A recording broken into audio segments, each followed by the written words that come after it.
get my message? You and your erection. But, if you try to call me tonight and I'm not here, Sam and I are going fishing. I cared about what you do on the weekend, I'd stick a shotgun in my mouth and pull the trigger with my toes. Why don't you wear a vasectomy?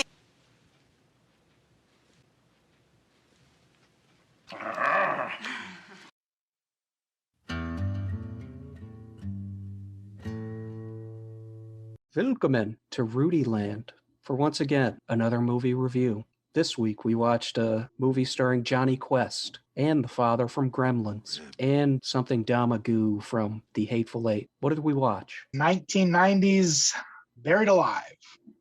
USA original, baby. Frank Darabont directed. I would imagine it was probably one of his first directing roles. Very first feature film he directed. That's what I figured. It's fine, it's good. Doesn't really have a lot of problems, but it doesn't really have a lot of really glowing aspects to it either. How do you feel about it? I'll be honest, I saw the touches of his talent in the movie. It's one of the cases where the TV movie budget, I think, did hurt him. And when you look at his films, his movies are impeccably cast. He casts really good people. And set design and stuff is impeccable. Yeah, and so this movie, I didn't like the cast, except for a couple people. It does really feel like a TV movie. It's better than a vast majority of TV movies. I mean, especially if you're putting this up to the Lifetime fucking shit. I was expecting more. The thing is that 2 years prior, he had co-wrote the script for The Blob. And so I had just found out about this movie a few months ago, and I was like, oh man, how have I never heard of this movie? Because I'm a big Frank Darabont fan. This one kind of slipped through. The concept is great. It's a concept we've even talked about before on the show, and like Red Walk West and then Blood Simple and things like that. You have kind of this treacherous lady. Yeah, treacherous, cheating wife who's trying to get rid of her husband. But I like what they do script-wise. With the title, I'm not going to spoil the movie. It's called Buried Alive. Use your imagination. You shouldn't be shocked when you watch Lone Survivor, right? It's like it's in the title. Definitely had a good script. There were a number of setups and payoffs. Acting, I'm inclined to agree with you to some aspect. I thought a lot of people did at least well enough for this movie, but it was entirely too predictable. Will you grant me that? Yeah, I think even probably at the time it was a little predictable. I didn't expect necessarily the finale, but we'll get into that later. But it definitely is predictable in some aspects. And my biggest problem is I really don't like Jennifer Jason Leigh. She was like an android for a third of the movie, man. The first act, it was incredibly distracting. We could get the hell out of here. We could go back to New York. You ever think about that? She really grated on me big time. And I've spoken about it before in our Annihilation review back in the day. I don't think she's that great of an actress. I really don't. I'm not really ever moved by one of her performances. I've never seen Single White Female, which I know is, I guess, the go-to for her. It was like a meme. Don't get single white female. I saw it as a child, so I can't render any real judgment on it. And also even the husband, I'm like, I don't like you either. Yeah, it's like... He was fucking Johnny Quest, man. He voiced Johnny Quest in the old show? That he did. Didn't know that. I thought he did fine, but he wasn't really written as three-dimensional. His fucking name was Good Man, for Christ's sake. It was a little bit too much, I'm the great husband, well, on the nose. I'm a nice guy. I definitely liked him better after his transformation, let's say. It definitely gets a lot better as it goes along. As soon as his transformation takes place, I knew exactly what was going to happen. It was about, 30, 40 minutes into the movie. And I was like, okay, I know exactly how this is going to end. But it was a nice ride. I doubt I'll watch it again, but it worked. I definitely won't watch it again. Did this remind you at all of the Leslie Nielsen feature from Creepshow? Yeah, there's definitely some similarities there. And now that you're bringing it up, yeah. I'm supposed to go to dinner with Ted, David. Then go for dinner with Ted. Well, now I feel like I should be here for you. It definitely reminded me of something we've talked about before. A Diabolique? No. No, I don't even want to say the movie. Jennifer Jason Leigh, she's been having an affair with her doctor.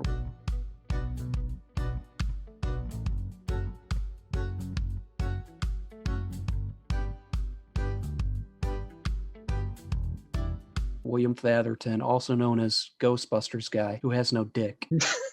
Tim Matheson, Johnny Quest, is a loving husband, pretty two-dimensional. He just wants his wife. He wants kids. He wants standard white guy lifestyle. She wants him dead so she can get insurance money, sell his business, sell the house, and move to Beverly Hills to live the sweet life with William Thatherton. He suggests that she kills him by giving him the poison, whatever it is, from some kind of fish. At first, she doesn't decide to do it. She's questioning it. Then, why did she get so sold on doing it, Elson? At first, she's like, oh, I can't do it. She threw it in the trash. And then she runs to the trash to grab it and put it in his wine. I can explain that, which is hilarious. She gets the poison from her lover. She throws it in the trash when she gets home, and it's like leaking. So I'm like, oh, okay, it's going to basically run out, or there's only going to be a little bit left. It makes no sense because, like, I think the cap's off of it. She pulls it out of the trash, the cap's back on, it's full. They end up, like, having sex, and then she goes downstairs, and she's like, oh, yeah, I'm going to make you dinner. And he's like, yeah, I got to go do some work in the shop. Oh, yeah. You hear the saw blade and she just like starts freaking out. So after saying she loves her husband, fucking him, making dinner, and then she's like, oh, I heard a saw blade. Time to poison this asshole. Like, it's like the most sharp turn ever. It leads to the funniest scene in the movie, which is the slow-mo scene you were bringing up, is when he's clutching his chest at the table. It was way too over the top. It was like, okay. It was fucking hilarious. Yeah. But if we want to talk about it in the realm of, okay, we're seriously reviewing this movie, it was way too over the top. Just have him collapse, say, help me. He's just got the death clutch on her hand and he's screaming at the top of his lungs. He's almost doing like a Superman pose when he's like about to like rip his shirt. He just flips the fucking table right over. This is fucking hilarious. I was like, wait, what is happening right now? And the death scene just goes on for forever. He's like, help me. And then she's just like, just die. Just die. She screams it too, which I thought was funny. I mean, I did like him crushing his wine glass in his hand. It was a nice little shocking moment, sort of to jolt you up out of your seat. That was probably my favorite scene, just because of how stupid it was. I'd say my favorite scene is when he confronts Die Hard guy. But it does conclude in a stupid ending. Ultimately, I was disappointed, and I can't really recommend the movie. And the thing is that even if you want to see it, you can't stream it, you can't rent it. Even if it says that you can stream it, you can't. Online, it's all screwed up. So they have it mixed up with a different movie, I believe. Yeah, it was just released for the first time on Blu-ray and DVD at the beginning of the year here in 2021. I definitely wouldn't recommend people pop $13 on the DVD or $18 on the Blu-ray. Even if you love Frank Darabont, I think this is kind of a skip. I liked it. I would say if it ever pops up for free on a streaming service, why not? I mean, I thought it was good enough. The only real acting that bothered me was her, and it wasn't even the whole time. She was like laughing in the bathtub with Die Hard. I mean, she was better there. So her lover didn't bother you at all, that guy? No, he worked. That's this thing. It's the reporter from Die Hard, bad guy from Ghostbusters. He's supposed to be a waspy prick. He does that well enough. Yeah, it was just, he's so, to me, overly animated. I mean, it's trying to be like a B movie anyway, so it's tough for me to... All right, I'll give you one more big problem I had. Wanting her husband dead is one thing, but cooking a T-bone steak in the oven is unforgivable. When they pan down to that steak, it looked like shit. Did you like the Princess Bride sort of, oh shit, did he give me the right glass, or did he take the glass?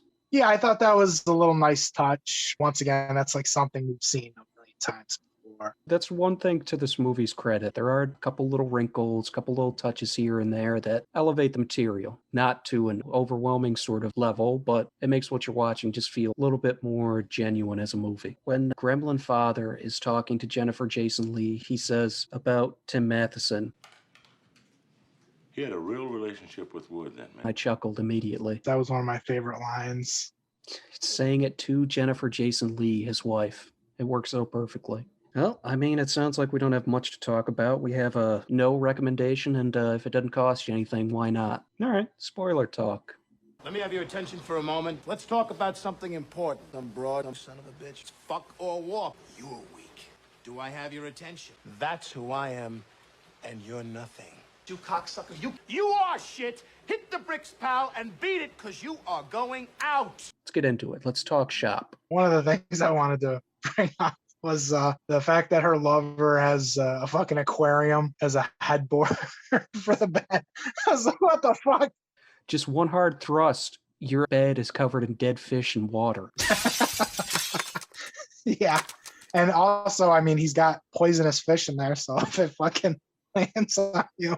I think it's like fugu is, they don't bring it up in the movie, but that's basically the fish that the lover prepares for them. And he says, yeah, he's extracted the poison from the sack or whatever. And hold on 1 second.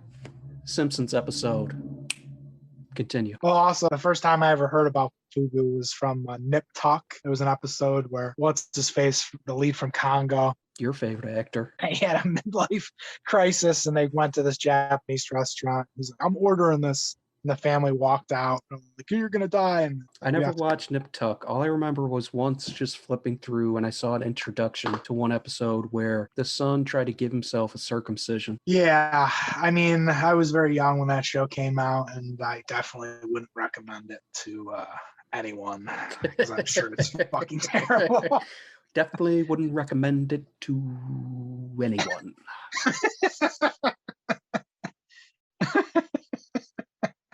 I also wanted to bring up something because you brought up the steak earlier. When this bitch is chopping a cucumber, I was like, man, she can't chop a cucumber to save her life. I was like, what the fuck? Truly the biggest stain on her acting abilities.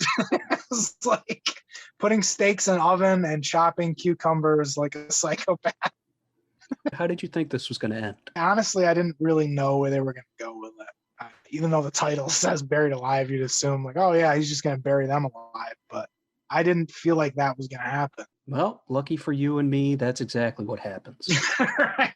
That is exactly what happens. And you brought up earlier about how the sheriff says, you know, he has a real relationship with Wood. And that line is basically just in there to give some credence to the last act where he becomes Bob the Builder. Yeah, but at the same time, he was a professional construction guy whose business is being courted for $1.5 million. Yeah, I know, but how long were they down in that basement, dude? William Thatherton said 8 hours. 8 hours, and he built that entire fucking maze.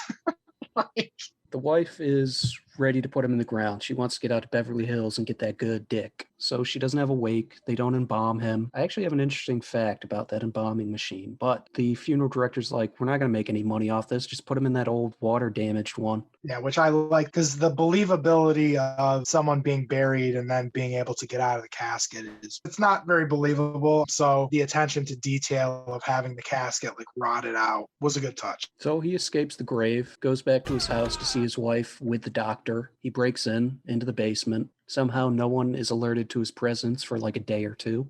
And he, sets his plan in motion. Did you think when he was walking upstairs with the scissors, he was going to cut her hair or something? I thought this movie was going to go in a completely different direction. He's touching her hair. I was assuming, he's going to cut her hair and he's going to I don't know. It's going to turn into a Man in the Wall kind of movie where he just fucks with her and throughout, driving them insane. I was wondering because he's got some type of plan. Maybe he's going to cut her hair and try to frame her in some situation, putting her hair somewhere where her real estate boyfriend would find it and be like, why's your fucking hair here? Or something. Turn them against each other. Yeah. Which he didn't need to because, like I said, after that, this movie is incredibly easy to know where it's going. And I did want to go back to when he breaks out of the grave. He reaches out of the casket. When he punches out of the casket, he's able to reach. Yeah, don't they bury people 6 foot deep? Is this dude fucking Stretch Armstrong? Yeah, I was like, this must be the shallowest fucking grave. As I was sitting there watching it, his dog escapes because Jennifer Jason Leigh was trying to kill it, but the dog escapes, go to his grave. Why don't they just have the dog dig him up?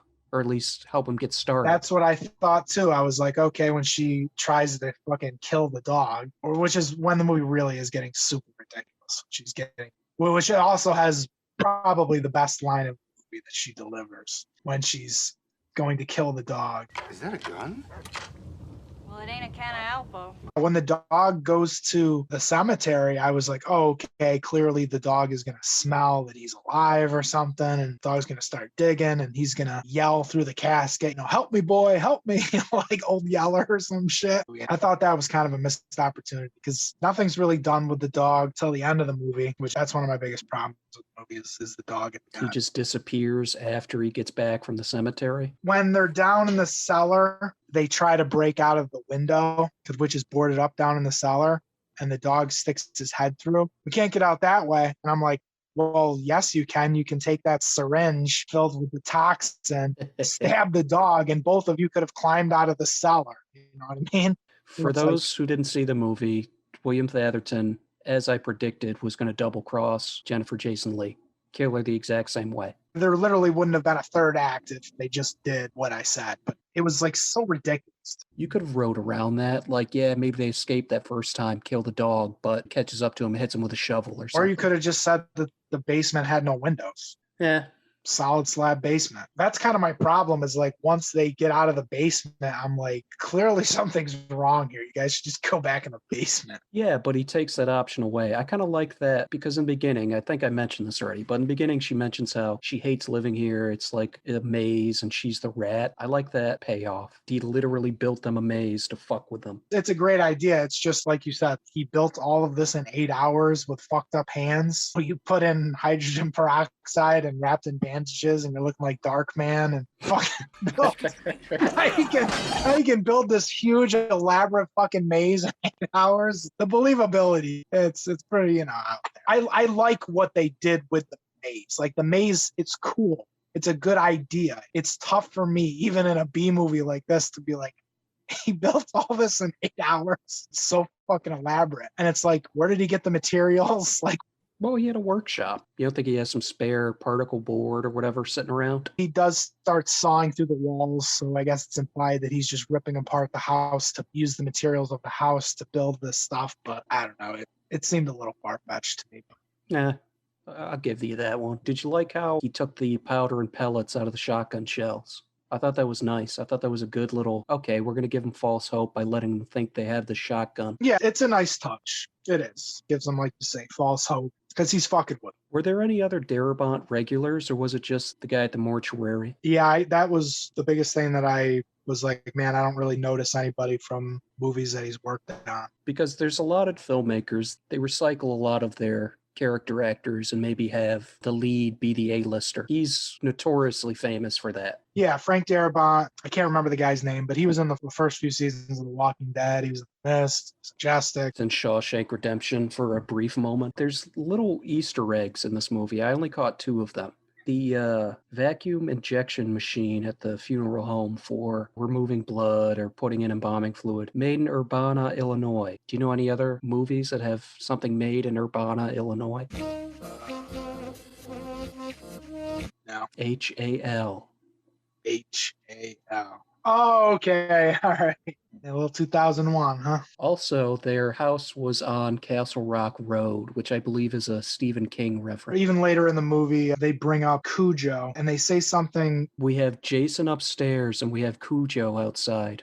We're screwed. Right, yeah. And obviously, Frank Darabont has adapted multiple Stephen King things. I did want to bring up the mortuary you were talking about. I really liked the guy. He wasn't the head mortician, but he was the guy from Shawshank Redemption. He was the guy who was training the kid. Yeah. Yeah, I really liked him. I liked the scene where he's training the kid and he's like, ever change oil in your car? Same thing. I wish he was in the movie a lot more. Yeah, he was probably the best actor.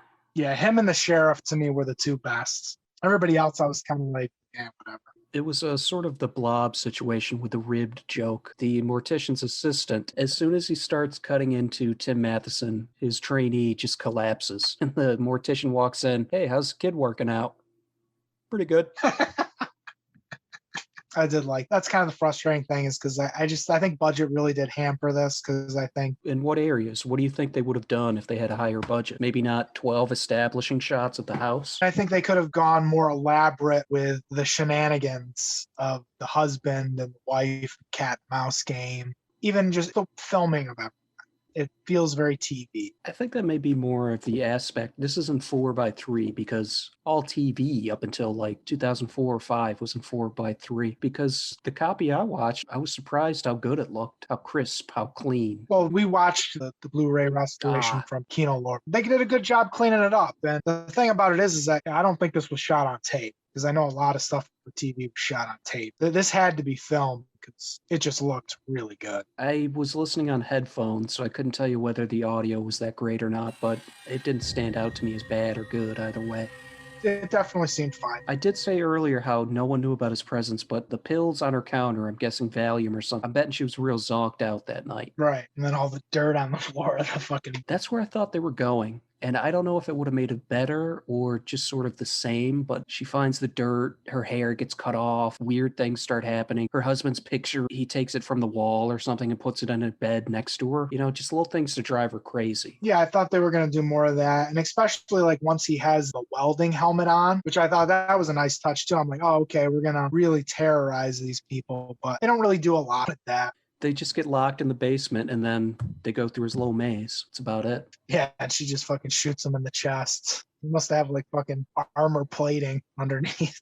No, they were the blanks. Oh, they were the blanks. Well, then why did he go back? Just the air pressure from the blanks pushed him back like that? I don't know, maybe he was just trying to sell it. I don't know that much about ballistics. Oh, yeah, I guess that would make sense. Because did he like Marty McFly himself, a bulletproof vest? Yeah, you're right. He must have replaced the bullets at that point already. That's why I mentioned Believability earlier. I thought that's where it was going. No, I've never seen it. The driver's so crazy. Never mind that.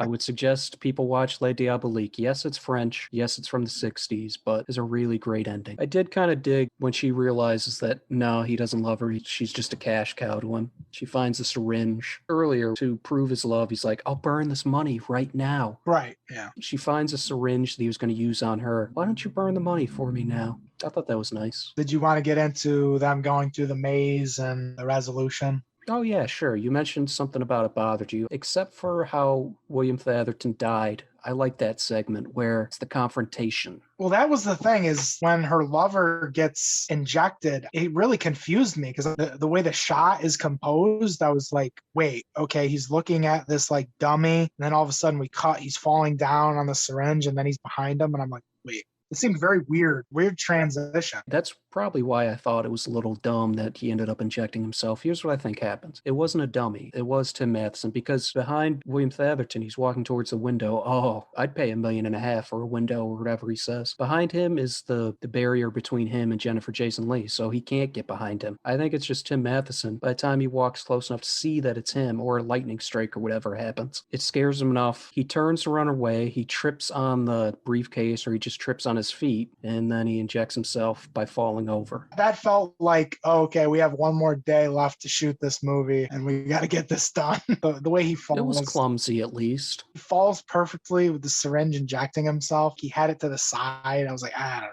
I don't know if I really buy this. And as the name of the film implies, he ends up burying her alive with the money, which kind of bothered me. You need a new identity. $1.5 million would probably be pretty helpful. Doesn't really make sense, but it's kind of that. His vengeance is so great that he doesn't even care about the money. Yeah, I mean, it reminds me of, I can't remember the movie, but it's like, there's some like movie where they're looking for gold and it's like they're on a ship and somebody's like drowning and he's like, oh, you want the treasure? You want the treasure? And he just throws like the chest with gold. Ghost ship? And he drowns. So I don't. Maybe it's Ghost Ship. I have no idea. Even like when he slides the trap door and throws the body in and he lights the house on fire, I'm like, wait, how did you perfectly predict that she was going to get to this place and be able to slide this out of the house and then put it into the bed of your truck? That did push it over the top, because at first I'm like, oh, he didn't bury them alive. He just burned them alive. You have like usually 6 people carry a casket. You got 2 fucking bodies in there and your hands are like fucking broke. Maybe he's got a winch on his truck or something. But well, for all we know, maybe where she is located is the back of his truck and it led directly. Okay, the maze in the house, it's tough, but I can accept that. Him building a maze from his house into his truck, that I cannot buy, sir. The absurdity of this movie, I'm going to say that that's how it was done. He literally cut a hole in the house so he could drive the bed of his truck into it. She just crawled right back into the bed of his truck. I liked the ending with the sheriff. Did you? Yeah, I mean, it was a little cliche. We've kind of seen that. Oh, I know it's him. Just make sure you never come back here. It was a little Point Breaky, I guess, except he doesn't die in a freak surfing accident. I think it's fine. I wouldn't go out of my way to see it unless I was doing a really poorly edited YouTube TV show. Yeah. If you have any inkling, why not? Yeah, I'd say if you're a massive Frank Darabont fan and you're just a completionist, then obviously check it out. But I would tell people that you don't need to spend $13 on the DVD or $18 on the You don't Blu-ray. need to spend $4 to rent it when it finally comes to Amazon Play Store or whatever. Yeah, just add it to your watch list. If it pops up to streaming, get a notification. You should definitely not download it illegally. Yeah. We will not ever advocate for something like that. Exactly. You're taking food out of gaffers' mouths. I guess lastly, I would say if you've seen the movie, let us know what you thought about it in the comments. What's your favorite Frank Darabont movie? And yeah, get a little discussion rolling. Next week, Cabin by the Lake, starring Judd Nelson. No, we got to review Bad Ronald's next. Oh. All right, another awkward ending. You guys have a wonderful day, and you better be in those comments, or else Armageddon's going to happen. Armageddon the hell out of here.